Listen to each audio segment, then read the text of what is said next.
run naked. I mean, without a watch, people. Without your watch. Okay. Yeah, No. depending on where you live. Yeah. No. uh, No yeah, watch. No technology. Just go out yeah, and enjoy the run. right.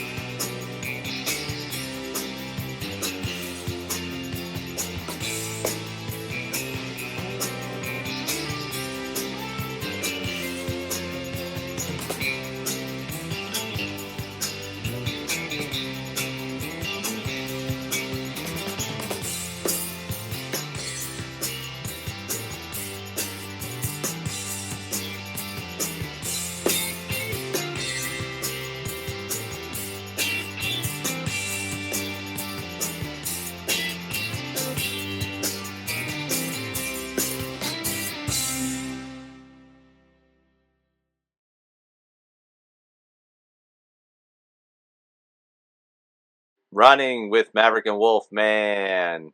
Maverick here. Wolfman here. Welcome to our 75th episode. Also, don't forget to find us on Facebook, Instagram, X, the big one, YouTube. Make sure you give us a thumbs up. Helps the algorithms so we can keep bringing great stuff to you, the people. Welcome to it. Very good. Very good. Want me to jump right in? That's it. Let's hear it. What do you got? All right. So we've got some questions from some listeners or viewers, not sure which, maybe both. There's lots, so if we don't get to your question today, don't worry, we will. Let's start with this first one. I think this one is something that most people have either dealt with, will deal with, or are dealing with. It says, overtraining. What does it look like? How to overcome it? I should be smashing paces I'm struggling mightily to hold. And as a coach, I'd really appreciate your input. A good buddy of mine who ran D3 has told me it sounds like I'm trying to do too much, and that's what's affecting my running performance. Good question. You want to tackle that one? You want me Yeah, to? overtraining sounds like what you're doing. Yes. What does it look like? It looks like different things for different people. It could be injury. It could be plateau in progress or regression of progress. Just excessive fatigue, just day-to-day tiredness. So could look like a number of things.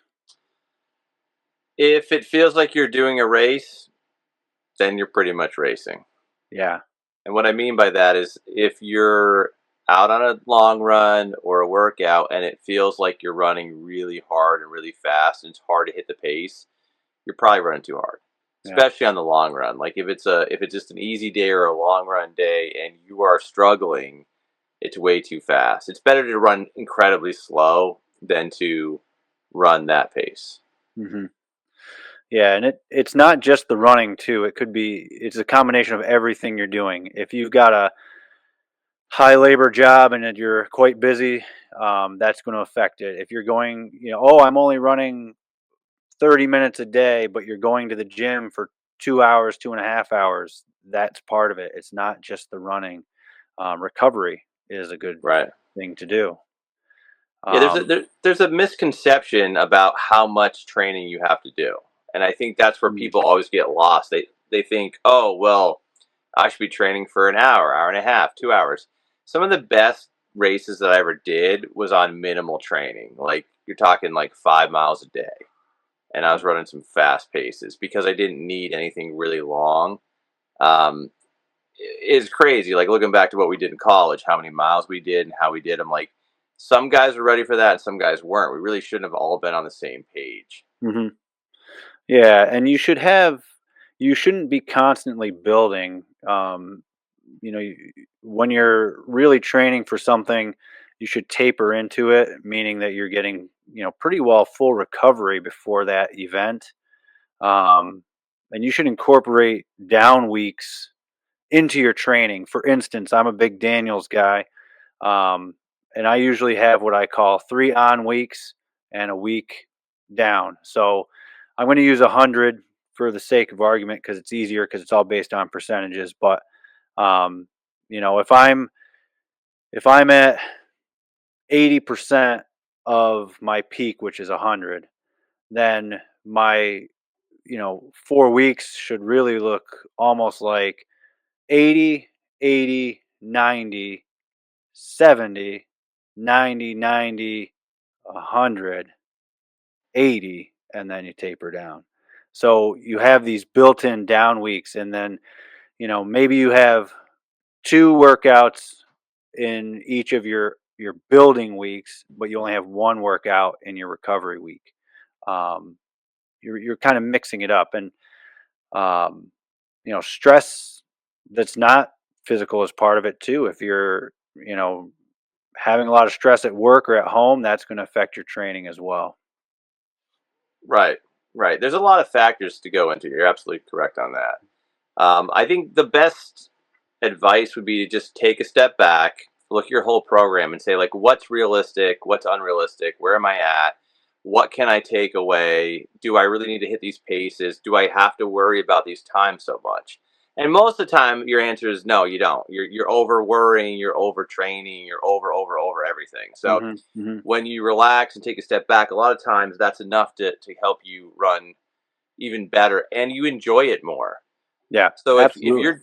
if you're training and you're competing and you're not smiling and having a good time with it, I mean, if you're not getting paid, you pretty much should be able to smile and have a good time with it. That's how I look at it. Yeah, yeah, and you do see this a lot with the high school athletes.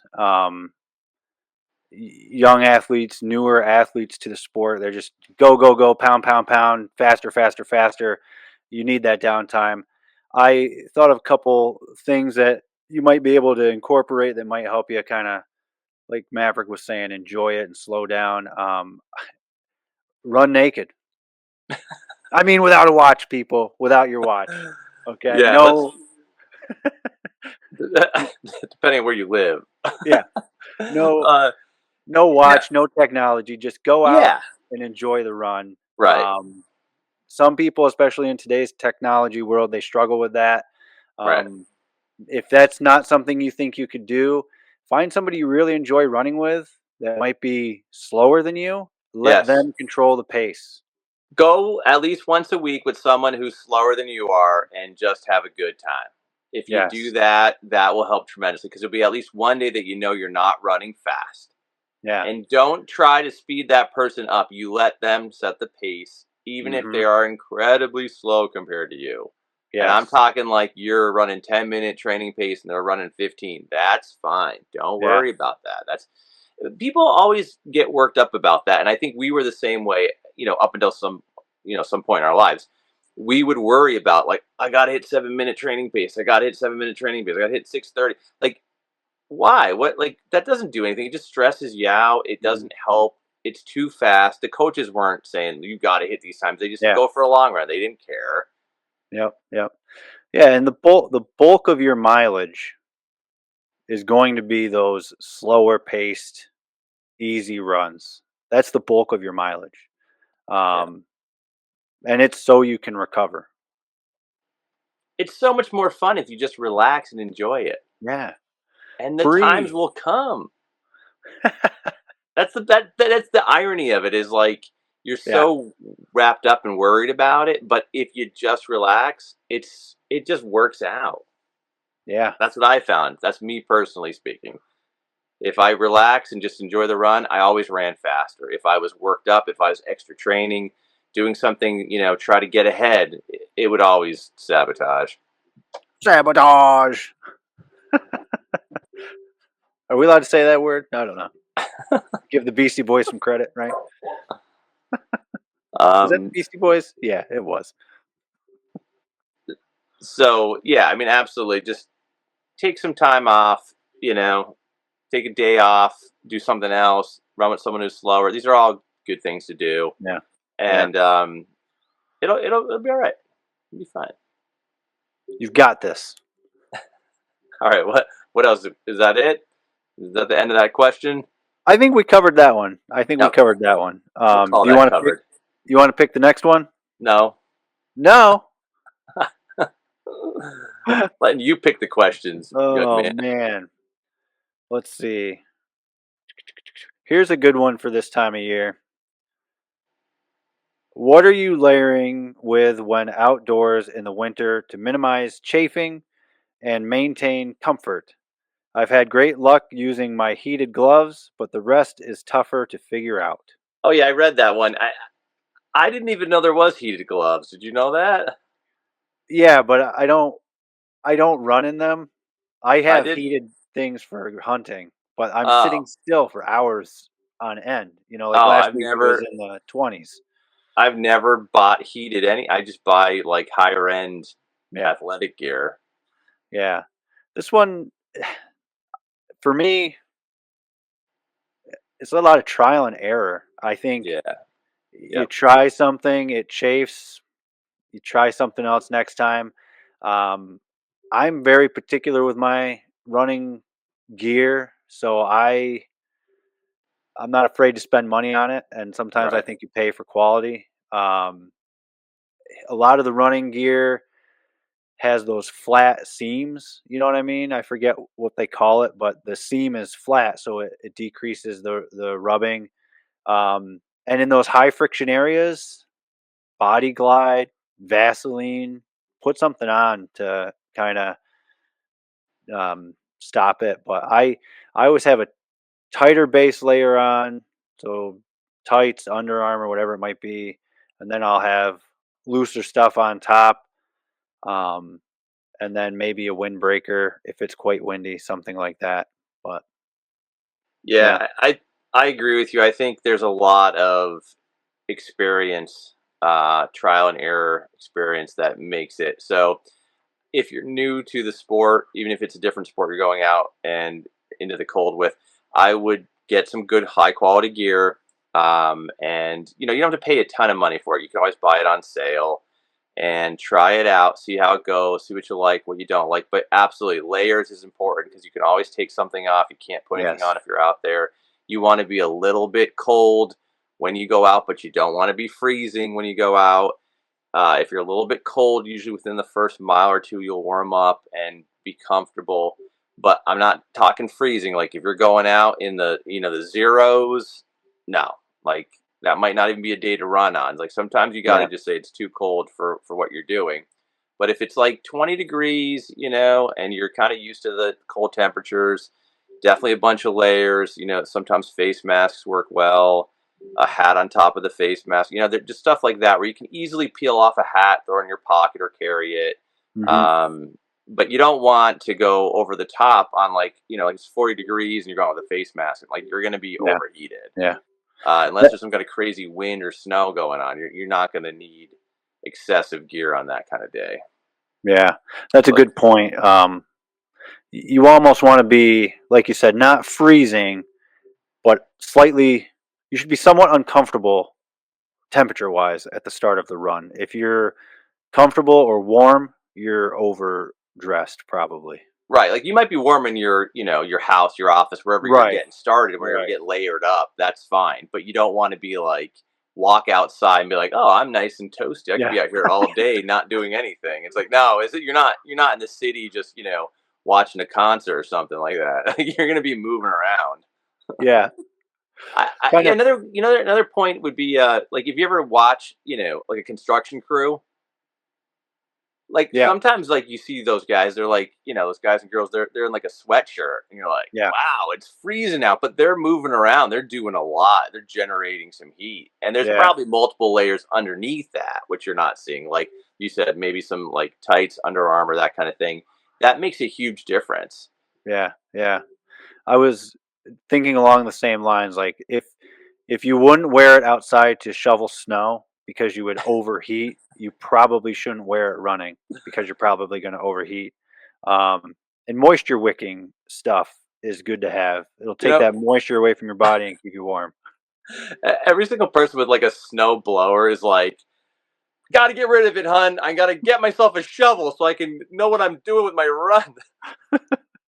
Yeah. If if you have a snowblower, you've never used it because once you bought it, it didn't snow again. That's it. That's it for But keep sure. it because if you get rid of it, it's gonna snow. That's it, man. That's good. Anything more to add to that one? No, I mean we can always circle back to that in another episode if we didn't cover it well enough. Get more Yeah. questions on it. So I think we'll finish with this one because I think that's a nice segue into this, and this one's a little bit more fun. Um, how about the best Christmas presents for a runner, or what not to buy a runner? You want to go first? Hugs and kisses. To get them or not to get them? Well, could be awkward either way. Oh, that's um, yeah, I mean, like honestly, like I like to think that most runners are kind of well-rounded people, and they understand that the gift is more about the thought and yeah, the person yeah, caring about you. And but let's just say that someone is very materialistic and they want a good gift. Something that they can use on a run is definitely going to be pretty cool to an avid runner. Like yeah, whether it be a headlamp, a new jacket, some running shoes, tights. It could be as basic as socks. If you get someone the right running socks, something cool, or even like 5 different pairs, so they can try 5 different pair out. Like that's pretty cool because you get to try out some stuff that some of that stuff's kind of expensive to yeah, be honest, yeah. and you don't always get everything that you want. So you can trial a bunch of pair, then see what you like. That way you can buy more in the future. Headlamps are awesome, man. I you can buy me a headlamp any day, and I would be super thrilled. I don't know what it is. I love those things. Noted. I've Um, never bought the same one twice, but I have. I don't know. I've probably bought 7 or 8. yeah, yeah. I have several headlamps, but I've always been a sucker for running gear, especially this time of year. Some good winter running gear. You open it up Christmas Day, time to put it on, test it out. Always jazzed you up. But I think you're right. I think anything, especially if it's something you think they wouldn't necessarily buy themselves, because, like you said, some of it's expensive and it gives you the opportunity to try it out. Um, and what not to buy a runner? The movie Forrest Gump. Don't do it. Love the movie, but Yeah, I love the movie too. um, like even on like the cheaper end, like I always love like a cool running sticker to throw on the car, that kind of thing. I got you. I got you. Cool water bottle, any of that stuff. Yeah, yeah. Not What movie would you want to receive? for Christmas. Let's A say you didn't have a running running movie. movie. What movie would you want to receive? Uh, if I didn't have it, any of the Prefontaine movies, Saint Ralph. Those are some good ones. I think there's one called Spirit of the Marathon. I don't have that one. That's pretty good. Follows a couple different runners through their preparation for one of the Chicago marathons. I forget which one it was. 2006 maybe. Does that sound Hmm. right? I'm Um, not familiar with that one. it's a good one. It's a good one. Um, Spirit of the Marathon. Okay. But yeah, how about you? Aladdin. The live action or the OG? Neither. I'm just joking. Without Limits would be the Prefontaine movie that I would suggest Yeah, if you've never seen any Prefontaine or you don't own any. I would start yeah, with that one. That's a really crushing, yeah. kind of movie you want to watch over and over again. Indeed. Saint Ralph is a cool movie too. It's very different. Um, It's tearjerker. it documentary wise, I would say like Fire on the Track, which is also about Steve Prefontaine. There's a lot Yeah, about but that's there's a good one also too. other running movies too about other teams that are pretty neat as well. Yeah, Um, yeah. What was that but one yeah, that Costner was just in? That one's supposed to be really good. I haven't seen it. well, it wasn't. You mean the one that was out years ago? Yeah, it's not new. It came out the other day, but McFarlane you're talking about. Yes, that one. That was years ago. Listen, if it didn't happen today, it happened the other day. Okay, Can it could have someone get been this 20 man years some from now. pie? Can someone get him some pie? He's starting to struggle. I did have some pie. My mom made me a pie Friday. He's got low blood glucose. Let's get him sugared up a little bit. Yeah. No, McFarlane. That's supposed to be really good. I haven't seen it, but I've seen it. It's good. It's a true yeah, story. yeah. So, All yeah, right, so man. we'll end on that. Yeah. Again, if we didn't get to your question, we will get to it. Yeah, there's a lot more to get to, so we will Yes. revisit. We Don't appreciate worry. them. Good deal. All right, guys. Thanks so much for the questions. Thanks for listening. Good luck with your shopping. There's not many days left. So holidays are coming in quick. Get Yeah, your they are. gear. All right. Thanks for listening. Maverick and Wolfman running out.